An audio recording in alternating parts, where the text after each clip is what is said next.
Կտրիչ Ներսյանի հեռացումից հետո Հայաստանյան Առաքելական Սուրբ եկեղեցու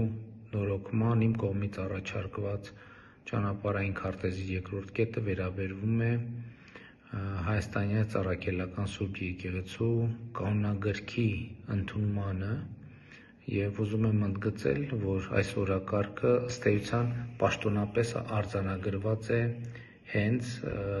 Մայրաթոռի կողմից 2011 թվականի նոյեմբերին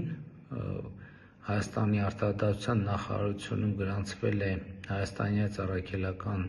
Սուրբ եկեղեցու կանոնադրությունը, որի մեջ ասվում է հետևյալը. մոտ ապագային կազմվելու է Հայաստանյան Առաքելական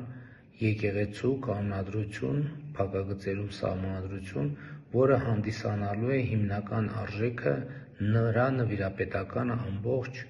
կառույցի։ Այսինքն ըստ էության ինչ է ստացվում, Կտրիչ Ներսյանի կաթողիկոսի կարգավիճակում հայտնվելուց 12 տարի անց դեռևս կանոնադրությունը համապատասխան համապարփակ կանոնագիրքը չկա եւ 2011 թվին ասում է մոտ ապագայում դա կընդունվի, 2011 թվից էլ անցել է եւս 14 տարի։ Այսինքն սա ցույց է տալիս գործերի իրական դրությունը Հայաստանյան Առաքելական Սուրբ եկեղեցում Կտրիչ Ներսյանի առաջնորդությամբ եւ ըստ էության այս ապականոնական վիճակը դիտավորյալ է ստեղծվել, որպեսզի որևէ կանոնի գոյության հստակ պատկերացում եւ ընկալում չլինի եւ տեղի ունենա այն, ինչ տեղի ունենում եւ հետեւաբար շատ կարեւոր է, որ Հայաստանյան Առաքելական Սուրբ եկեղեցին Կտրիչ Ներսյանի հեռացումից եւ տեղապահի ընտրությունից անմիջապես հետո անցնի նոր կանոնագրքի մշակմանը